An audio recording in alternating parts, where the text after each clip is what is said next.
I was dating my girlfriend at the time back then too. So we were dating for about a year. Then we kind of got into watching, a lot of documentaries again. So What the Health Cowspiracy, that kind of introduced me more to the moral side of veganism.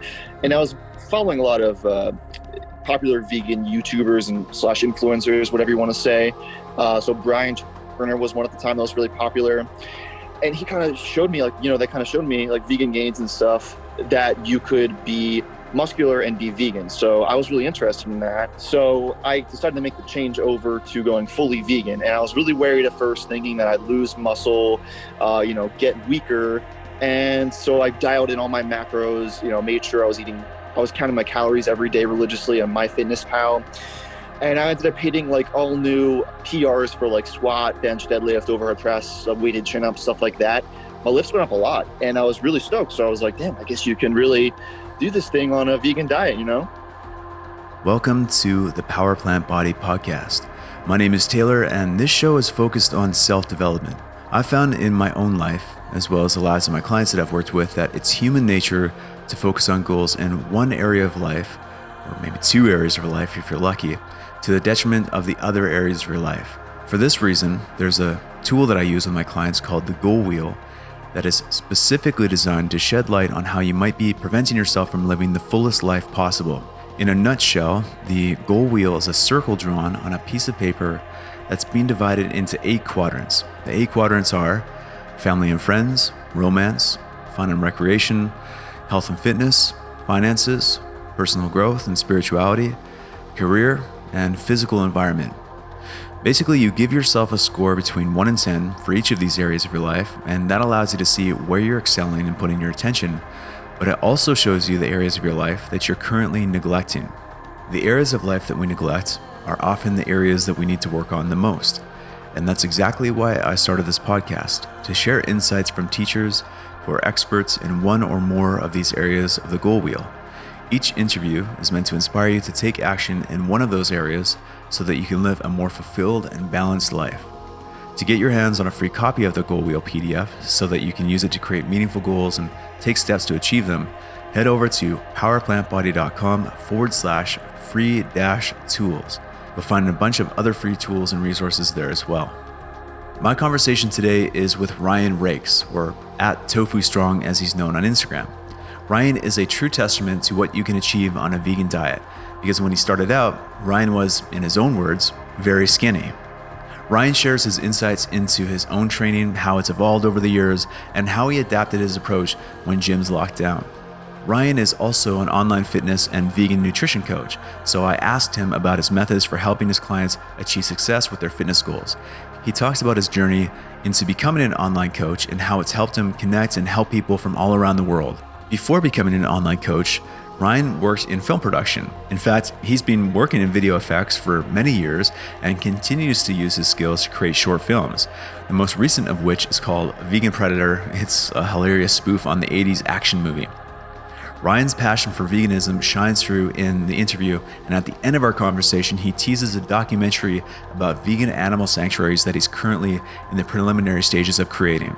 Ryan's domain of expertise on the Goal Wheel is obviously health and fitness, but I found that he's also very knowledgeable in the financial literacy department as well. So I'm going to ask him on again in the very near future so that we can dive into the importance of keeping on top of personal finances. I know that you're going to enjoy what Ryan has to share as much as I did. So without any further delay, I'm grateful to bring you my conversation with Ryan Rakes.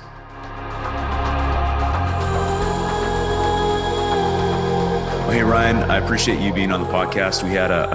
We tried this yesterday, had a couple technical difficulties to say the least.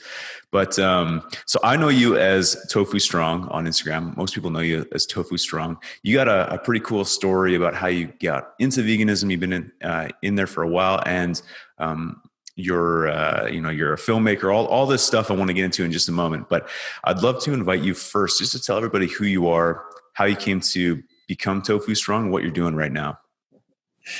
Yeah, man. So I kind of got into the whole like fitness, like, Tofu Strong kind of persona, over the course of probably over a decade at this point. So I got into fitness back probably when I was like 18. So I was in high school, a senior in high school, and kind of just was sick of being like a skinny teenager. I grew up my whole life skateboarding and playing drums, and I was always like the skinny, like punk kid in school. So I kind of just got sick of that and wanted to get like bigger and stronger because I saw my friends that were like going to the gym, they were getting strong, and I was like, damn, this is so cool. So and my dad kind of lifted weights his whole life too, and would kind of brag about how he would bench press a decent amount of weight at his weight and everything because he's a pretty small guy. So I was like, damn, that could be me. So I got into lifting, went to Planet Fitness, followed like a bro split for honestly like 4 years. And I made the novice gains, I guess, everyone makes in the first like year, following like terrible programming. I had like an arm day, like a leg. Honestly, I skipped leg day like half the time. I'm not gonna lie. Like every other bro. Yeah, of course. Yeah, but like I followed that and I made a little bit of progress. But it wasn't enough. Like I started off like 150 pounds, 6 feet tall. I've always had like a pretty small frame, but I started off that small, and which is pretty damn small. And I put on about like, I was like drinking all like the mass gainers and stuff. So I put on about 15 pounds in a year, which is good. Oh yeah. But I put on a lot of fat too. Mm-hmm. So I was happy because I kind of started from like, honestly, mostly skinny, but I didn't have like any muscle definition at all. So I wasn't even like toned. I was like basically skinny fat, if anything. And I wanted to bulk up more. So I was drinking these mass gainers and stuff. Just honest, at the time I was following like an omnivorous diet, just standard, whatever my mom made dinner. So we ate like a decent amount of like, I guess probably chicken back then was like more of the thing. So a decent amount of veggies though, but yeah, I didn't follow a great diet or anything. But I was getting what I guess I needed to build muscle, sort of. Either way, I'm kind of going off on like a little bit of a tangent there, but no, so I kind of, I kind of got more into like the vegetarian side of things, like introducing more vegetables, because I was vegetarian for 4 years before I went vegan. When I was in community college, so I was already lifting for a couple years at this point. I had a nutrition class, and the teacher was a flexitarian, so he kind of advocated more plant-based eating. He had us watch like Forks Over Knives, I keep forgetting, Food Inc., stuff like that. I loved Forks Over Knives too, so that really got me interested in the health side. So at the end of the class, I guess it was a semester. At the end of the semester, I switched to being vegetarian. I wanted to go vegan, but because I was still living with my parents, I was eating their cooking for the most part. So I kind of just thought that it was out of the question because I didn't have any money. So I obviously came to learn that, you can eat very cheap on a vegan diet, but that's a little bit later. So yeah, I switched to vegetarian and I made decent progress after that. I was like, okay, I guess I don't need meat to get stronger and build more muscle. So, and then fast forward a little bit here, another like 4 years went by. So I was lifting for about 6 years now, vegetarian for 4 years. And then in my senior year of college after that, when I actually went to like university, I don't even know, like not community college, I guess. I was going for my bachelor's degree. I was dating my girlfriend at the time back then too. So we were dating for about a year then. And we kind of got into watching, a lot of documentaries again. So What the Health was some of them, Cowspiracy, that kind of introduced me more to the moral side of veganism. And I was following a lot of popular vegan YouTubers and / influencers, whatever you want to say. So Brian Turner was one at the time that was really popular. And he kind of showed me they kind of showed me like vegan gains and stuff that you could be muscular and be vegan. So I was really interested in that. So I decided to make the change over to going fully vegan. And I was really worried at first, thinking that I'd lose muscle, get weaker. And so I dialed in all my macros, made sure I was counting my calories every day religiously on MyFitnessPal. And I ended up hitting like all new, PRs for like squat, bench, deadlift, overhead press, weighted chin up, stuff like that. My lifts went up a lot and I was really stoked. So I was like, damn, I guess you can really do this thing on a vegan diet, Uh, so yeah, that was really cool. That kind of, I was still kind of vegan at the time for, I guess I mainly for health at the very beginning, because I was convinced by the data on like reducing risk of atherosclerosis and heart disease, lowering cholesterol and everything, obviously. So that kind of was the first thing, even though I was, I obviously wanted to do less harm Mhm. to the animals and to the environment, but the health thing was the main reason at the beginning. And then I quickly switched over to being vegan very much for the ethical purposes. So at this point now, I've been vegan for 5.5 years, and I would call myself 100% vegan for the animals and for the environment. And even if it took like a few years off my life, if not more, I would still be vegan. So health is important to me overall, but not the main reason for being vegan or anything. So that's my life story. That's cool, man. That's I mean, the good news is you don't have to take 5 years off your life if you don't want to. Um, Exactly, exactly. so it kind of checks all the boxes, but that's cool.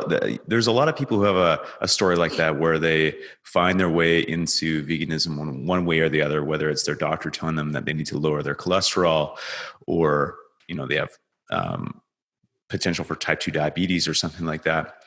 So they start Mhm. eating it in such a way, and then, like you say, with new knowledge from movies that you watch, from documentaries that you watch, maybe just hearing what other people are saying on social media or YouTube, Mhm. that door starts to open. You start to see all the other advantages, both for yourself and for your footprint. The environmental impact and the impact on the farm animals and whatnot. Yeah. What are some of when you think back to those transitional moments, whether it was from omnivorous to vegetarian, or from maybe even more so vegetarian to veganism, what were Mhm. some of the thoughts that you had? What were some of the questions that you had about that transition period? Some of the concerns? I know that you mentioned protein and macronutrients as one. Mhm. And in hindsight, looking back on those questions that you had, what advice would you give yourself in those moments?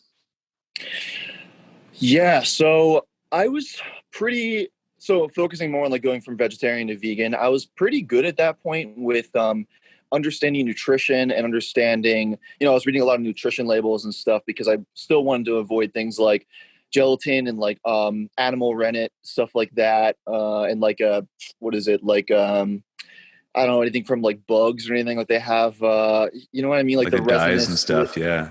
yeah, there's like the resinous glaze and stuff on candies, Mm. which is from like beetle shells, which So is weird.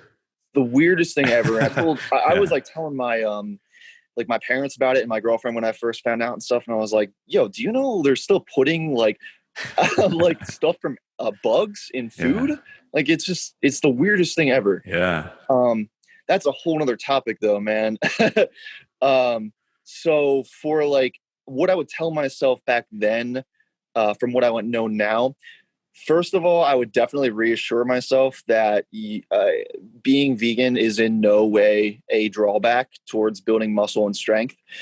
Um, I've never experienced anything in like this whole time of me being vegan, the past 5.5 years, or from what I know from anyone else, them having any trouble building muscle or strength, as long as they're doing things right. So there's obviously things you have to understand, like macronutrients and calorie counting.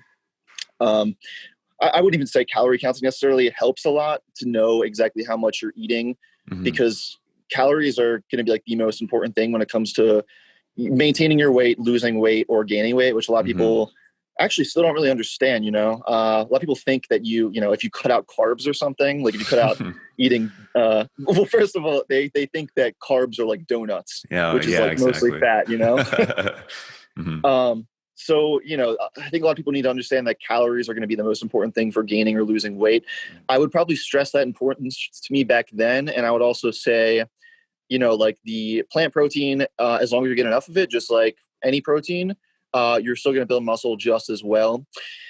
Um, and I think I kind of understood that back then, but there was that doubt in my mind because you have to kind of go through something to really understand it and believe it a lot of times. At least that's me. And I think my girlfriend still gives me a little bit of crap about that still, because I'm very stubborn and I need to like actually accept things for myself and experience it to really believe it.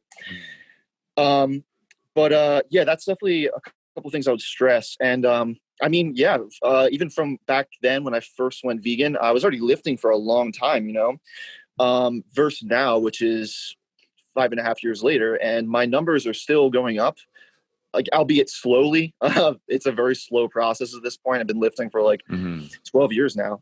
So it's a slow process, but I would just reiterate those points. And I would just say that, it's really worth it to to go vegan for the animals and for the environment. Like it's really nice to be able to help the animals in the environment the best we can. And if it just means not buying animal products, I mean, it's really not that difficult.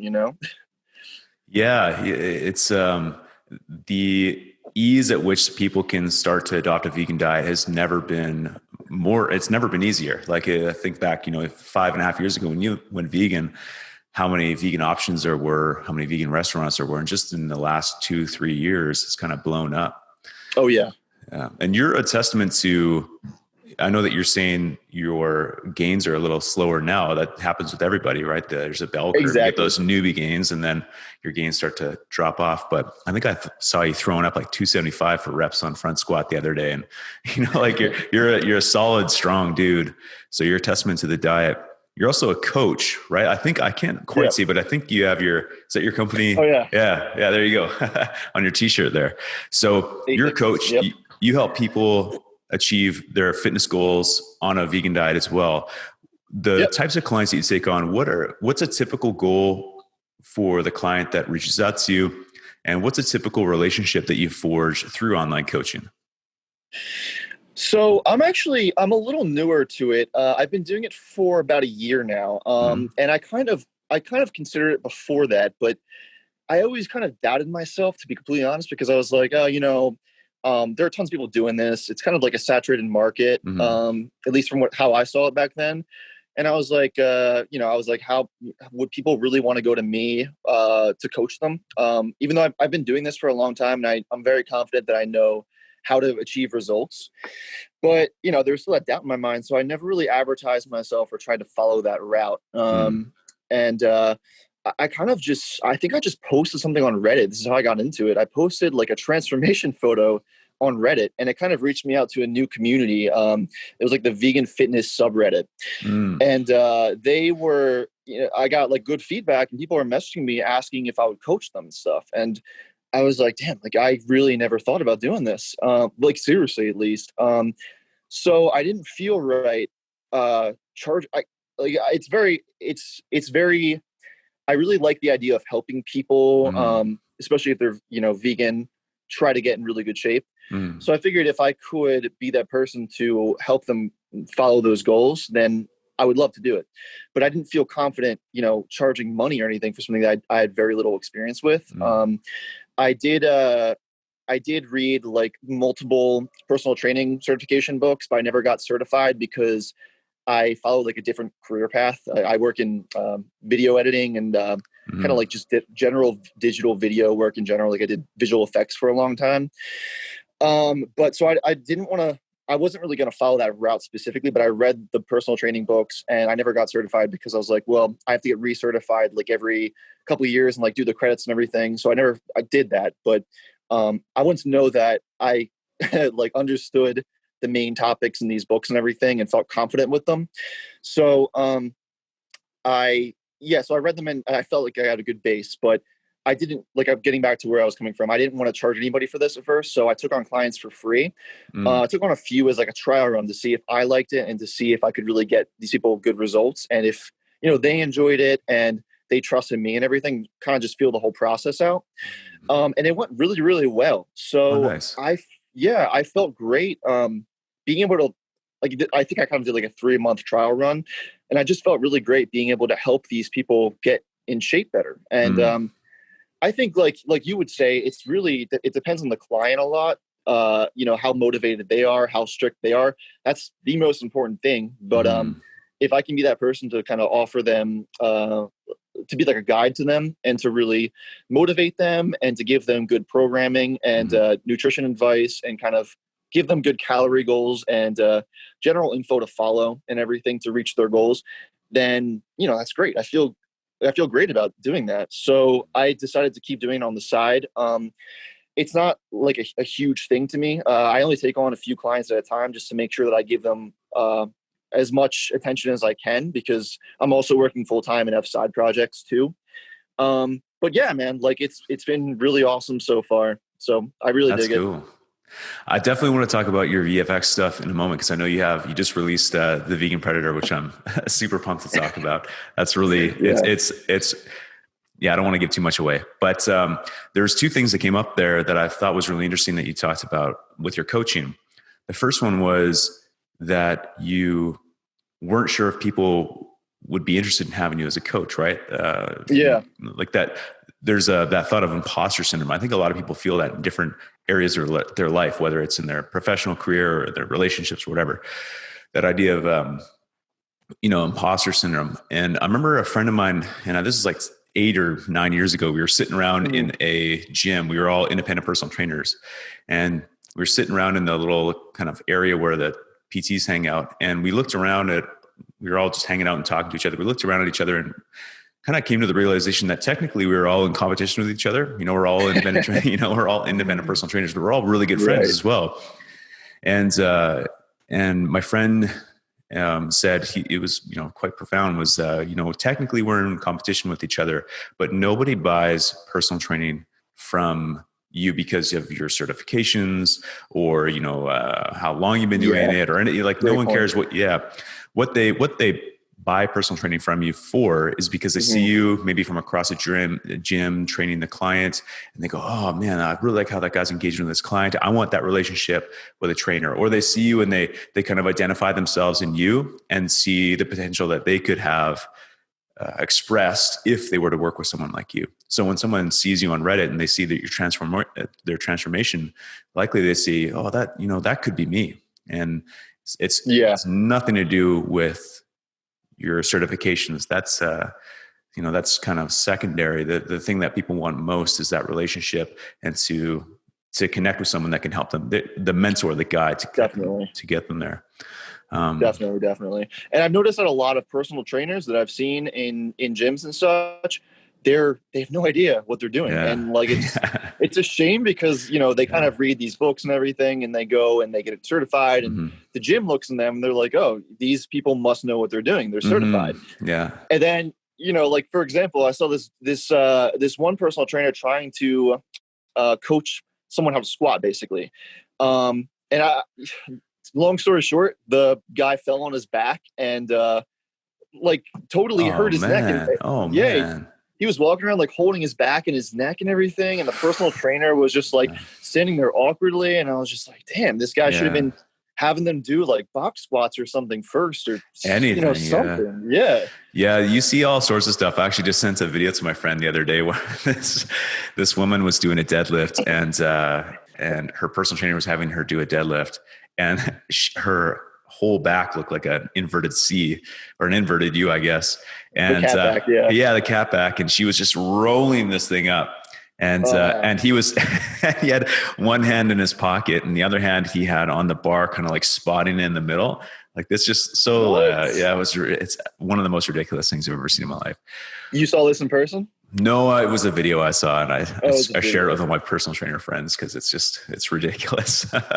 But the second thing that you said, which I think is really important to highlight too, about you specifically, is you just mentioned the alternative to this, which is all the PTs that show up and get jobs at gyms. A lot of them are great PTs. There's a lot of great PTs out there, but there's also a lot of PTs out there who they've been fit all their life. Maybe they've been collegiate athletes, or they've never really lived a normal existence outside of dominating their health and fitness, right? So getting by with their amazing genetics or something. Exactly. Yeah. But for you, you have this transformation from a skinny to like a muscular dude, but you also have a regular job of sitting in front of a computer doing VFX, which is 80% of the population sits at a desk or sits for long periods of time working. So definitely programming with clients I imagine you have a lot of personal experience that you can bring into program with clients who also live a similar existence. They're not up and about all the time. Yeah. Um, to be honest, I never really noticed. This is for me personally. I never really noticed a huge difference of. I've been pretty. Now that I think about it, I have always been working a pretty sedentary job. And even from like college and stuff, you know, you're pretty much just sitting there, like listening to someone lecture. Yeah. So when I really think about it, we're all fairly sedentary for the most Mm-hmm. part. I mean, obviously, once you graduate school and everything, and you're working construction, I mean, that's like a ton of work. That's a ton of moving around. But for your average person, I feel like a lot of people, like you kind of touched on, already working pretty sedentary jobs where they just sit in Mm-hmm. a chair all day. And there's going to be some issues that definitely arise from that. I think I maybe just got lucky. I move a lot when I'm not sitting around. Like Mm-hmm. I do a lot of, I still skateboard a lot, and I still do a lot of like high intensity training and stuff, I guess I should say. Mm-hmm. But a lot of people, like you definitely mentioned, and you kind of are pointing towards, they have issues with doing certain movements or something, or just very weak muscles if they're coming from a base of nothing and kind of Mm-hmm. starting, when they're like, mid late 20s or later, and they've been working sedentary jobs for a long time. So they could have like really tight muscles and like tight hamstrings or something just from sitting all the time. Mm-hmm. And they literally have no ability to do certain, uh, I guess, exercises like the deadlift or something, because they don't have that body awareness Mm-hmm. just from being untrained. I don't know. I guess what I'm trying to get at is I feel like a lot of times they just are, if they're fairly untrained, you have to kind of try to coach them through learning this movement Mm. without really being there in person for like the online stuff. And that can definitely get really tricky. So for you work like hands on with a lot of clients, right? I used to. The pandemic's changed that. I don't have Oh, any right. in-person clients right now, so just online. Yeah. But yeah, I know what you mean. Like being able to be there, cue them from the side, the fronts, all these sorts of things, and know in the moment if an exercise isn't a good fit for them. You know, if it's Yeah, trying to regress exactly. something. That's definitely the huge benefit to being in person. Whereas like if you're coaching online or something, it can be really difficult because Mm-hmm. a lot of times, you might not be getting like the videos you need or the right angles to really judge something. And then even if you are, you can't really coach on the fly. It's Mm. be like, okay, well, like, 24 hours later, I see the Yeah, video, and maybe someone's deadlifting with like kind of like a cat back, like you said. yeah. Well, then you have to be like, okay, well, let's maybe dial the weight back or something, and then try to work on straightening that back out, really. Mm-hmm. But then you kind of have to work like in retrospect. So that's kind of the tricky part of online coaching. Yeah. But for every benefit, or I should say for every pro, there's a con, and for every con, there's a pro, Definitely. right? So Yeah. for you, you can connect with people wherever they are. It doesn't matter if they're halfway around the world, you can connect with them. So someone Yeah. can see that Reddit post in Belgium and go, oh, this guy seems like a good fit for me. That person can reach out to you and you can start coaching them. The other pro Yeah. for that person is it's likely more, a lot of online training can be, or pardon me, in-person training can be very cost prohibitive. You're possibly spending upwards of $1,000 a month just for one-on-one coaching. Hmm. Whereas someone can reach out to you and there's a way that you can fit it into your budget. The client could reach out to you and fit it into their budget more than likely in some way, shape, or Hmm. form. And really, maybe they're going to lose some of that on the fly coaching, some of that on the fly queuing. But one of the Hmm. biggest things for a lot of people I've found is the accountability factor. So someone can look to you, like you can help them keep accountable, whether it's to a meal plan or if it's to their fitness plan, Hmm. and give them guidance also on the exercises, right? So there are some Hmm. cons. There's cons to everything. Just like in-person training, you're gonna have to shell out a few more bucks for in-person training, but you're going to get Yeah. the benefit of on-the-fly coaching. So I think Hmm. there's reasons why people would choose one over the other in both in both instances. But That's a great point. Yeah, and I've also noticed, the thing for me for online coaching a lot, it's like if someone can't do a lift very efficiently, maybe we can go ahead and address that later down the line and just swap that movement out for a while. yeah, Because if it's one, let's say like they're having trouble with a lot of knee valgus on the squat or something, because it is a little bit hard to address that. If they repeatedly struggle with it over the course of many sessions, I'd be like, okay, well, if you're getting knee pain and stuff from that, then maybe it's not the best decision right now. Mm-hmm. And you could swap them over to like a leg press or something, which is still, a good movement. And if their main interest is like body composition, for example, then they can still get a lot of leg development through doing an exercise like that. Totally. And yeah, and like I feel like if I was coaching more in person, I try to correct those movements more, and try to get them doing that, more efficiently. But it's not necessary. And I think a lot of times if they can address, maybe the knee valgus is being caused from just general quad weakness, right? Mm-hmm. And if they just build that muscle up on a leg press or something where there's less risk of that, then maybe they can go back to that down the line when they have more body awareness and more general muscle, and they can perform it, safer and more effectively, Totally. So yeah. And like you said, there's benefits and drawbacks. I think it just kind of changes the way that I would coach a little bit. Mm-hmm. I don't know about you. Yeah, no, I 100% agree. I was thinking, as you were saying that, I was thinking about myself, because I've recently in my own training for my goals, for what I want to accomplish, I dialed my lower body training right back to make it as simple as possible. Because I was trying to think like, oh, do I want to, there's all these great exercises, whether it's Bulgarian split squats or whatever they are. But I'm getting older and I'm starting to feel the accumulation of all these different exercises that I've done over the years. And most recently I had a hip injury. I was squatting, and all I did was I walked the bar out and I misstepped, and I kind of shifted my weight a little bit, and I sprained my hip. Man, it sounds like such an old fogey saying I sprained my hip, but like to your point where you talk about your client who, okay, well, is it just a little bit of quad weakness? We can move it to the leg press. For me, what I decided to do was I kind of looked at my goals and what I had available to me. And I said, well, do I really have to be squatting, 1,000 pounds every single day? By the way, I don't squat 1,000 pounds. Do I really need to be doing all of these different exercises? Or can I take a step back and reevaluate what my actual goal is, which is, a little bit more development in my legs and also a little bit more strength in my legs? And is there a safer way to get there, and a way that, won't cause me to, like, reduces the chance of injury? And for me, that was just still keeping the squat in there, reducing the amount of sets, and then really focusing on safer movements like a leg press, something that's going to, for an older guy like me, keep everything in alignment and keep it safer. Yeah. We might be about the same age, man.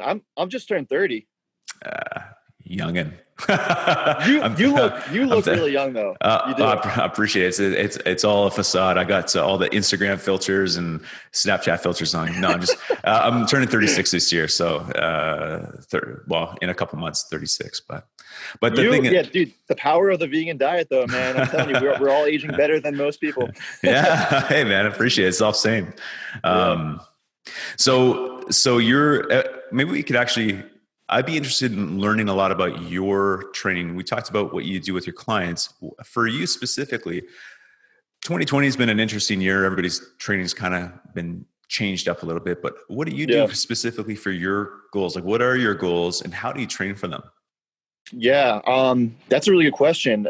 Because obviously with quarantine and everything, there was definitely a curveball thrown to pretty much everybody. I mean, gyms closed almost everywhere, at least for a little bit. I think at least. I mean, in New York, I know they were closed for the whole summer and everything, from pretty much April to, let's see, I guess August or so. I moved out of New York for a little bit in July, I think it was. So I'm staying in Pennsylvania right now, Nice. A little out of the city. My lease was up and everything, so we decided to kind of save some money and consider our next steps. So I'm out of New York, and I'm not going to any gyms right now. I have like a home gym set up. But to kind of like backpedal a little bit there, when I was in New York and I only had my apartment to work out in, a little tiny cubicle of an apartment in New York City, Yeah. I luckily got some Bowflex dumbbells, the Nice. Bowflex, the adjustable dumbbells. Yeah, those are awesome. Yeah, yeah. And I remember talking to my dad on the phone, and I was like, you know, I told you he was like, he's into fitness and stuff, or Yeah. he really was when he was younger, especially. And I was like, he's also like kind of like my investment coach, I would say, to Oh some yeah. extent. Nice. So I was like, Dad, do you think I should? I'm like a super, I'm like huge into savings. And I was like, Dad, do you think I should get these dumbbells? Like, we're kind of at the very beginning of this pandemic kind of creeping up. And it was in like, man, what was it? I guess early April, late March. So there wasn't really a lockdown or anything yet. It must have been late March. Yeah. So I was like, should I get these dumbbells? They're like $650. Yeah, they ain't But cheap. yeah, they're not cheap at all. And he was like, you know what? Like, it's a, you know, you can have them the rest of your life. And I think you should totally do it. So when my dad says that I should spend money on something, I know that I should take it seriously because he's even cheaper than me. Yeah. So, Awesome. yeah, so I got them, and the poor delivery man shipped it to my apartment in New York City, and they were carrying these 100-pound dumbbells, which is, I feel so bad, but I'm so thankful I got them. Yeah, no doubt. So I was working out with those for 3 or 4 months in New York, and pretty much I was doing a lot of weighted push-ups. So weighted push-ups kind of was my replacement for bench press. Mm, Overhead press, I would just do like dumbbell overhead press and stuff. Weighted chin-ups I would do with a backpack with the dumbbell in there, which just barely fit because they're huge dumbbells, but I would right. do those. I had like a little, coincidentally, the landlord had a pull-up bar installed in like the front yard, which was really, Perfect. yeah, it was really weird, but it was awesome. It was like a perfect pull-up bar. So I was doing those with the weighted backpack, which was a little bit awkward, but it was still really good. So yeah, kind of just my programming definitely switched a lot there. I went from like more of a power building kind of I kind of hesitate to use that word, but yeah, kind of more of like a power building approach where, you know, there was emphasis on squat, bench, deadlift with the barbell and overhead press, Hmm, hmm. weighted chin up, stuff like that. I kind of switched over a little more towards higher rep ranges because I only had a certain amount of weight on the dumbbells, and kind of just switched my whole exercise selection around. But you know, I would say a lot of the programming stayed similar, where you know it was like a compound movement first, one or two, and then kind of switching to some more isolation work, and then kind of ending with like some abs or arms or something, 4 or 5 days a week. So that's what I did for about 4 months, and honestly, it worked really well. I thought that I was going to lose progress on like bench and definitely squat. Lower body is hard to train with Yeah. a limited amount of equipment, which I'm sure you know. Yeah. You know, with body weight exercises and stuff, it gets tricky. So I was doing a lot of pistol squats and weighted pistol squats with the dumbbells.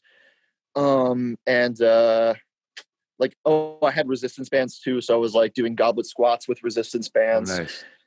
Yeah, so it worked pretty well. And then I transferred it back because in what did I like July or August we came to Pennsylvania, and I had like a little home gym set up here. And I kind of switched back to doing barbell training again. And luckily, it transferred really well. I didn't really lose much progress on bench. Squat felt definitely a little bit harder, but it came back within a few weeks. Yeah. So yeah, It's that it's was. that mental fatigue, you know. Squats like a mental game, even when you've been training it for a long time. But coming Oh back yeah, after a few months of bodyweight training, that yeah. like mental hurdle of squatting heavy can be pretty challenging. That's a really really good point, man. And I was actually thinking about it the other day. Oh man, what was I lost my train of thought for a second there. Um, Oh yeah. So so when I came back to like having a barbell and everything, back from doing mostly body weight training, I felt so actually renewed because I was like, damn, like I'm so thankful to have a barbell and everything again. Mm, So I jumped right back into heavy training as quick as I could, which I is kind of a little bit risky, but I got like so stoked. So yeah. I was going hard on these sessions, man, and I was just so stoked to have a barbell again. It felt great, and I think it did set me up for a good few months afterwards because I felt so renewed. It was like a long term deload, you know. Hmm. I feel you on that. As you're saying that, it's so easy to forget these things, right? It's so easy to forget how important certain moments or things were in your life. And as you're saying that, I was remembering when gyms first opened up back here, and I've been doing a very similar thing, just doing body weight. I had luckily had like some bands, and I was pretty well. I had a TRX. There was a TRX in the building I was able to use, but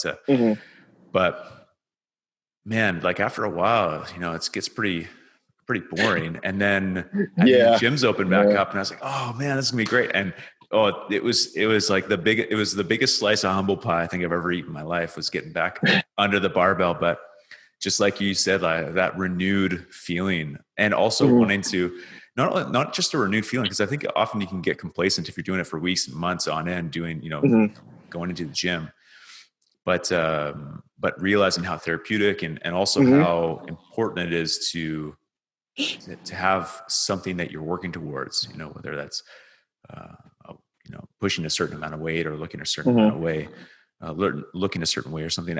In fact, when you think about what your training style is and how you train now, and now that you have a home gym, and even before that, when you're doing your body weight workouts, you've been working out for quite some time, and you've achieved a lot of goals along the way, I'm sure. What is it that you're training for now? When you look, let's say, the next year, 2 years in the future, or even 5 years in the future, what do you see as the goalposts that you're working towards? So my short-term goal, it's actually very short-term now. I'm going on like a 3-month kind of like, we think it's going to be about 3 months right now, kind of like hiking slash, I don't even know. Like, we're kind of staying in Airbnbs for like a month at a time. Sweet. That's kind of around like popular hiking areas.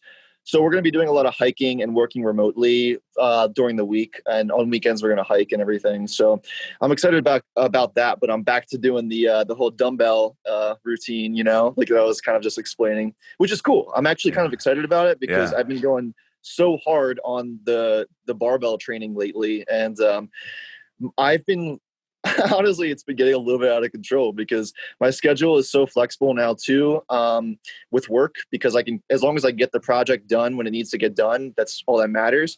So my training sessions, they might be like, it's pretty ridiculous, but they might be like 2.5 or 3 hours, like 4 or 5 days, honestly, 5 days a week. Wow. So I'm working out like just insanely. And that's crazy. It's absolutely ridiculous, man. Like, I feel like I would never recommend anyone to do this, but I've noticed I get good results from high volume where I'm not training ridiculously close to failure, especially for more of a strength focus. So for me personally, I've just noticed it works really well. So a lot of these sessions are pretty long, and I'm going really hard for a 500-pound deadlift in end of this month, which really isn't crazy compared to like anybody else. But I feel like I'm pretty, I'm not like super strength gifted, I would say. I feel like I have a better time just staying lean. So I have like a pretty small frame, and 500-pound deadlift has been a goal for me, like my whole, honestly, the past like 6-7 years since I've been into more of like a powerlifting focus. Yeah. So I would really love to do that, and that's what I'm training for. We'll see. It's pretty ambitious. I just pulled 465 in two months ago, which was a PR for me. So if I can just get, thanks, man. It's like I said, it's a work in progress, but I'm personally happy about it. I'm never going to be one of the guys who pulls 700 pounds, but I mean, mad respect to people who do it. That's the thing. I remember. That's huge. 500 pounds is a huge number. And my friend and I were talking about this the other day. One of the guys I work out with at the gym. Yeah. And it's so easy now, with Instagram and Facebook. Well, not so much Facebook, definitely Instagram and YouTube. We were talking about this guy before yesterday when we were trying to do our podcast, or whenever that was. And we had the technical issues. Johnny Candido is an OG. He's one of huge inspiration for me. Sounds like he's a huge inspiration for you. And that guy is so strong. And there's so many people like that on YouTube or Instagram that are just so strong, but they're superhuman strong. And we often, it's so easy to compare ourselves to these people, these superhumans. Yep. But the fact that you even 465 is a lot of weight. That's a lot of weight to pick up from the ground. And like I said, just the other day, I think I saw you front squatting it was 275 or 265 or something like that for reps. Yeah, I 275, guess I think. so. Yeah. And that's a hell of a lot of weight too for front squat. And it's easy to forget how far ahead of the pack you are. Hmm. For anybody, anybody who's listening or watching, it's easy to forget how far ahead of the pack you are, and also how much you've progressed on your own path when you compare yourselves to these like 1% of the 1%. Definitely. So Yeah, that's a great point, man. I mean, yeah, because of the internet, we're seeing so many people deadlift yeah, 600, 700, 1,000 pounds, like, mm, didn't Thor, a half Thor just yeah, pull 1,000? I yeah, mean, or it was like yeah. 1050. I mean, It's something crazy, absolutely dude, it's bananas. insane. And Yeah, you know what? You've been around for a while too, so you probably remember on YouTube back in the day. I mean, pulling 500 pounds was like the standard. It yeah, was like if you exactly. could pull 500, that's legit. Yeah, exactly. I remember that. Yeah, Yeah. there was Omar Isuf was one of the, Yes. Yes. he was like he's the OG, and when he Oh got to yeah. 500 pounds, I remember thinking to myself like, that's crazy. Who could you Yeah. like? I was trying to work up to I think 4 plates at that point in my life, Yep. but I'm so glad you mentioned that because I was just thinking about him as the example. mhm. I remember he pulled like 500 and then shortly after like 585. And I was like, damn, Yeah. this is like peak natty performance, man. Yeah, yeah, it's crazy. And but the other thing too is, you also have to. The thing I've been thinking about a lot lately, and, as I get into my older years here, is when I actually just saw a YouTube video pop up the other day, and it was a yogi, like like a pro yogi, or like a Yeah. been doing it his whole life, and he's 80 something years old, and he's doing like what's that pose called? It's like an L sit, but it's like a V sit, but you invert it even Uh, more. It's anyway, is he a vegan guy? I actually don't know if he's vegan. It was just a Okay. video I saw, but he's in his 80s anyhow. And I was thinking to myself, Wow. this dude is still pound for pound super strong because he's able to, move his body against gravity in these incredibly challenging ways. How many 80-year-old powerlifters do you see that are still like Yeah. lifting epic amounts of weight off the ground? So I think at a certain point, 500 pounds is redlining for most people, Hmm. but it's achievable and it's also sustainable. Like if you can pick 500 pounds up off the ground, or 465, anything over 4 plates really is Hmm. superhuman Hmm. to a degree. Yeah. Um, If I saw a guy in the gym who's like, older than like 65 or something, and he's pulling even 3 plates, I'd be utterly shocked. Like I'd be yeah, super impressed. exactly. Right.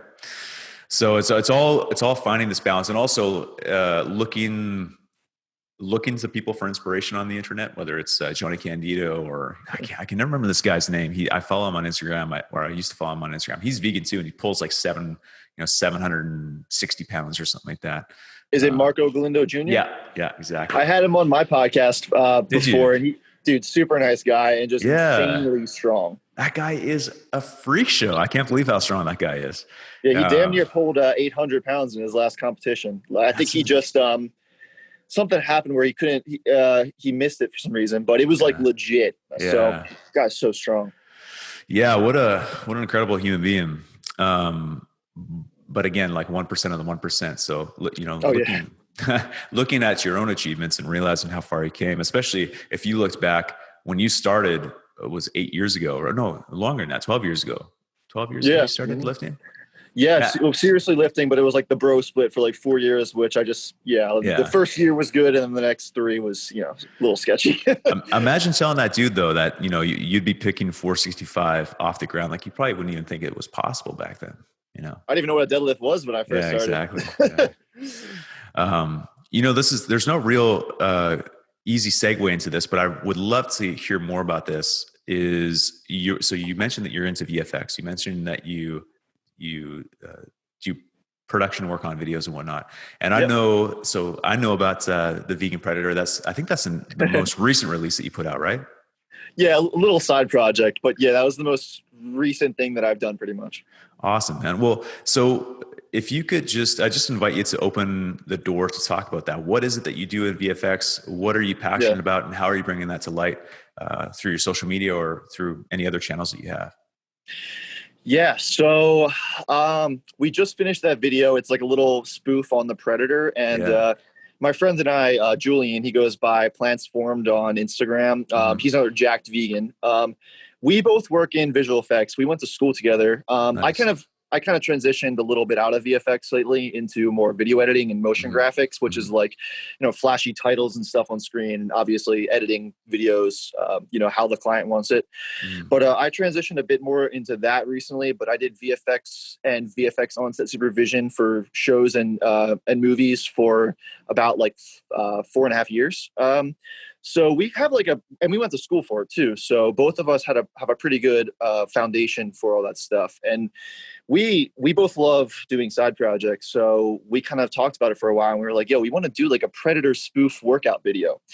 And we kind of thought about it. We both we both have these like vegan fitness Instagrams. Hmm. So we figured we'd tie back some of these vegan elements and kind of have this like Scott Pilgrim esque like battle sequence where Awesome. we go back and forth with this like CG Predator and argue, which is like an anti-vegan CG Predator about like these vegan points. So Hmm.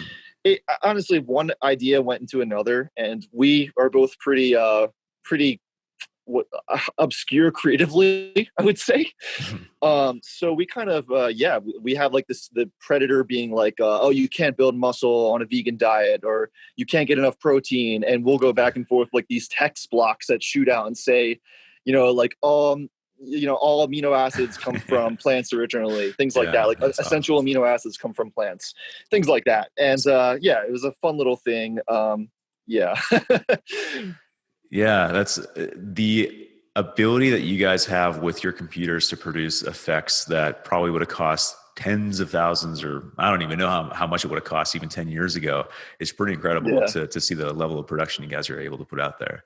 Yeah, it Uh, can be expensive. I mean, prices really add up in that industry.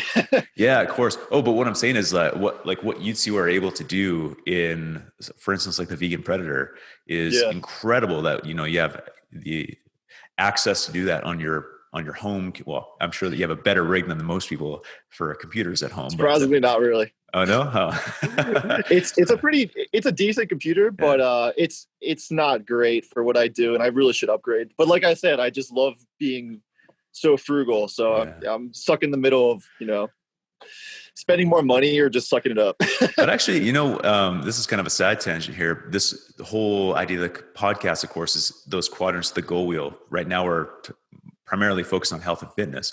But you Mhm. mentioned frugality and saving and all that sort of stuff. And that's actually another part of the goal wheel, which is the financial quadrant. So I know I want to be respectful of your time, but in the future, I'd love to have you on again. Maybe we could talk about your approach to financial literacy and how you invest in yourself, how you invest in your future. I Um, could talk about that for hours. awesome. I talked to my girlfriend, everybody about this for way too much, and everyone's just like, "Oh, cool, that's cool." Dude, I would love to have you on again just to talk just about that, because financial literacy isn't taught in school. And I Hmm. think most people don't get it figured out, if they even do get it figured out, until their late 20s, early 30s, hopefully by early 30s. Yeah, And even by then, you're playing the game of catch up. So I would love to yeah. have you on and share whatever insights you can. Oh yeah, I'm Um, super passionate about that, man. So let me know anytime. I'm all about it. Awesome. Well, I want to be respectful every time. I don't know if you caught me looking at my watch here, but I forgot to I usually set a timer so I don't go Oh over, yeah, because I can talk forever too, or not so much talk. I can ask questions forever. So I want to be respectful every time. You have the rest of the day to look forward to. But before we sign off here, what I'd love to get from you is, hmm, especially people on Instagram, because Instagram is always the highlight reel, right? And it's always hmm, we show ourselves in a certain way, and that can often lead to people misunderstanding the person that they're following in hmm. some way, right? Some way, shape, or form. Definitely. So when you think about what you want to get across with your social media, what you want to get across with your work through VFX and video production, all the things Mhm. that you're channeling your creativity and message out in. How are you often misunderstood, and what do you wish more people knew about you? um, that's a great question. It makes me really think. I think that I do. So I know there's a lot of Instagrammers and like YouTubers and everything who are very transparent with everything in their life, and I feel like I want to get to that point where I can very openly kind of express everything about myself on a personal level to try to help people more. Mm-hmm. But there are things that I'm kind of working at to try to, kind of show the world. I guess I don't have a huge base or anything. I don't have like a huge following, but I'd like to be able to show people more of like the not so glamorous side, I guess I should say. Mm-hmm. Like I talk a little bit about mental health here and there. Mm-hmm. I feel like that's a very important thing to talk about and open up about, especially like people like you and I who are kind of like we kind of have this whole uh, fitness kind of like buff, strong, Yeah. kind of like I don't really know. We kind of have like this whole brand kind of built up around that kind of Mm-hmm. stuff, like and I think a lot of people don't associate with that with being like, well, you can have issues, like you can have I shouldn't say issues, but you can have other things. You can be open about mental health, and you can struggle Mm-hmm. with a lot of things too. It's not like this hyper masculine thing where you never have any problems. You never get upset or Mm-hmm. anything. I'm not really wording this very No, it's great. I resonate with that a lot, especially the yeah, masculinity part. it's a very sensitive subject. I feel like Mm-hmm. to really talk about mental health for a lot of Mm-hmm. people. So I feel like I'm not doing this justice at all. But what I'm trying to say is I'd like to open up more about that, and I'm trying to, Mm-hmm. and kind of just focus on not nothing's always perfect, and to tie this back to fitness a little bit more. Like we go through these stages of like kind of like maybe we're not perfect with our diet or our training or something, or maybe we Mm-hmm. purposely aren't. Maybe we want to draw it back a little bit. Maybe we want to bulk up a little bit and we don't look our best Mm-hmm. necessarily, compared to how social media wants to always show everything kind of like, we want to show ourselves when we look our best, but we don't always look that way necessarily if we're kind of like maybe natural lifters, not Yeah. always looking like they're 8% body fat or Mm-hmm. something. You have to kind of reel things back a little bit for recovery here and there, and just give yourself time for certain things. So my thoughts are all over the place on this, but I'd I like get to you. show more of that. Yeah, I hope I'm like kind That's of explaining this a little bit. Oh yeah. I mean, everything that you're saying, I resonate with and have experienced in one way, shape, or form, Yeah. whatever that saying is. You know, and the longer I've been in this whole fitness Instagram thing, the more I see it in myself and also others too. Like this idea that, natural lifters, especially like you say, Instagram has been for a long time meant to be a highlight reel, but it sounds Yeah. like what you want to do more of, and I think a lot of people are starting to move towards this as well, which is showing not necessarily like the dredges, but just showing Yeah. that you're a human being too. You're not Hmm. you're not always 8% body fat, although you do take pictures Yeah. when you're shredded, and you're not always having the best day, of your life. Sometimes things are a little darker or a little bit more challenging, or Hmm. things maybe just didn't even, maybe a project didn't go the way that you wanted it to, and it's okay to Hmm. share that as well, and let people know that's you're a human at the end of the day. Yeah. Yeah, you definitely worded that really well.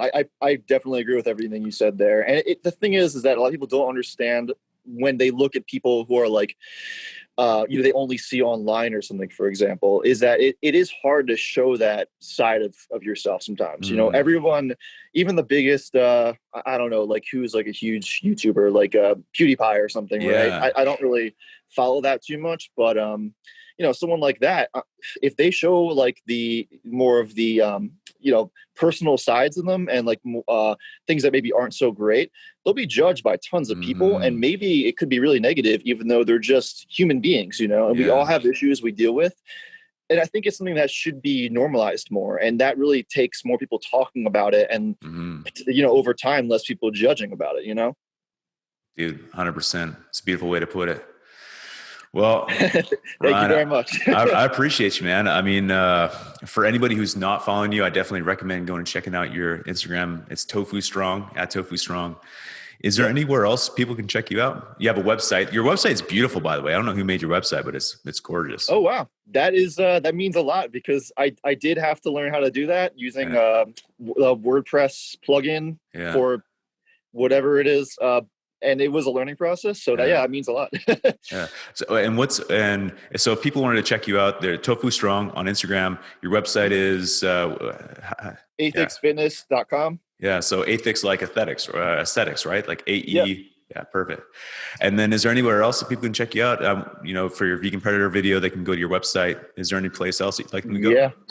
I have a YouTube. It's kind of a little bit newer, and I don't do a good job at advertising it. But it is just if you type in Aethix Fitness, it'll come up. YouTube.com/AethixFitness.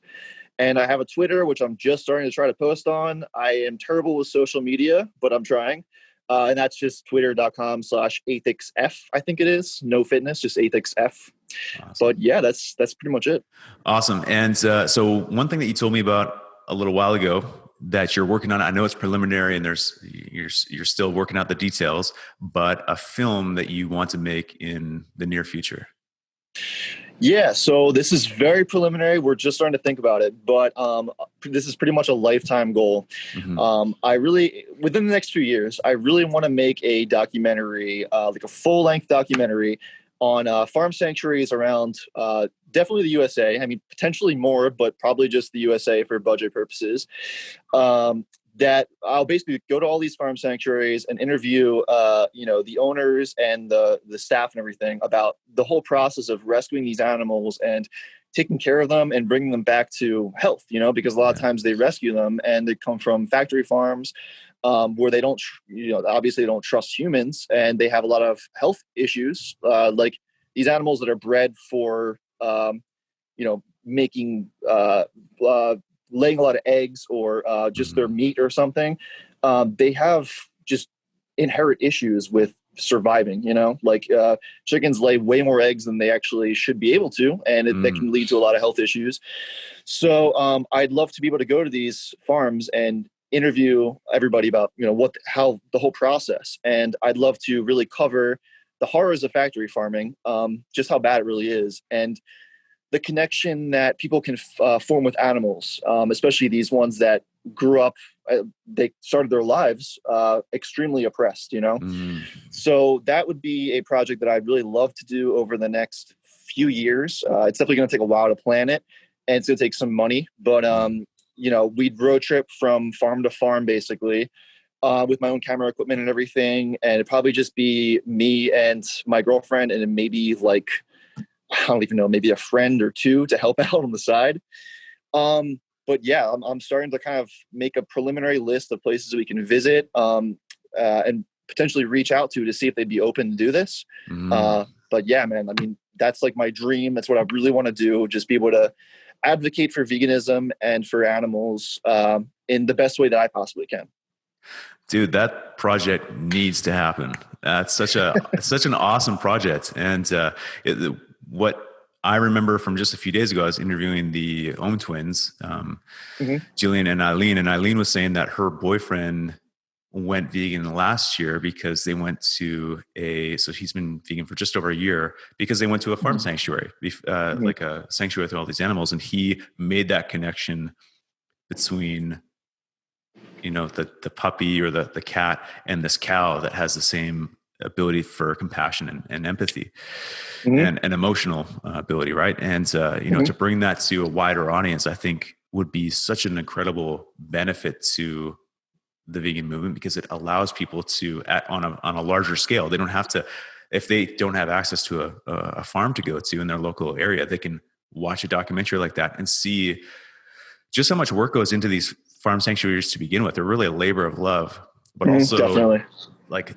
just how these animals that are that end up on our plate, the ones that end up at these sanctuaries are such a beautiful window into the emotional capability of these animals, that they are just like dogs. They are just like cats, the pets that we keep at home. So anybody, I guess the next steps for you, sounds like things are preliminary at this point, but if we could help you get this thing off the ground, it sounds like to connect with farm sanctuaries is one. Is there anything else that people could just reaching out to you? What's the best way to help get this project off the ground? Yeah, like I said, I mean, this is so preliminary, but anyone that has any connection to anyone who owns a farm sanctuary, that's like, especially if it's like like a vegan farm sanctuary, because I guess some of them kind of don't really advocate for veganism as much necessarily, even though I feel like they're still rescuing animals, but the ones that are really vegan based would be great. But if anyone has any connections to anyone who owns one, or knows somebody who knows somebody, that'd be really great. And if they'd be open to filming this stuff and kind of having their reactions on camera and just kind of shoot around the farm a little bit, that'd be utterly amazing. Awesome, man. Ryan, we'll get it off the ground. However we can help, we'll do it. Well, I appreciate you, man. Thank you. Appreciate your time. Learned a lot from you about your own training and what you're up to, with your coaching of your clients, and also your project with VFX. And anybody who's not following you right now needs to go do it at Tofu Strong. And I look forward to the next one where we get to talk about financial literacy and how you use it in your own life and what other people could, glean from your own knowledge about it. Definitely, man. Thank you so much. Awesome, brother. Thank you again for checking out this episode of the Power Plant Body Podcast. If you enjoyed it, I'd be grateful if you left it a rating and review on iTunes. When you leave a rating and review, it really helps because it lets iTunes know, and they'll be more likely to promote it to others who could also benefit from hearing these conversations. And feel free to share this episode with people who could also benefit from Ryan's insights into fitness and vegan nutrition. As I alluded to in our interview, Ryan has a beautiful website where he shares a ton of great resources, including episodes to his own podcast, the Ethics Approach Podcast. You can check that out on his website at ethicsfitness.com. That's AETIX fitness, FITNESS.com. Probably the best place to check out Ryan is on Instagram. His handle is at Tofu Strong. That's at TOFUSTRONG. In his bio, he has a link to all of his resources, including the videos on his YouTube channel, like The Vegan Predator. If you'd like to reach out to Ryan for coaching, he also has a link to his coaching consultation form on his website, but you can get to that from his Instagram as well. If you'd like to help Ryan with his goal of filming a cross-country vegan animal sanctuary documentary, then reach out to him on Instagram. And don't forget to head over to powerplantbody.com/free-tools. to get your hands on a free copy of the Goal Wheel PDF, along with tons of other free tools. I'm regularly adding new resources and tools to that page to help you create the best version of yourself, so you'll definitely want to bookmark it. You can find me on Instagram at The Vegan Trainer. That's at TheVeganTrainer. And feel free to send me a DM if you have any questions at all or suggestions for future episodes. Thank you again for spending some time with me and Ryan today, and I'll see you in the next episode.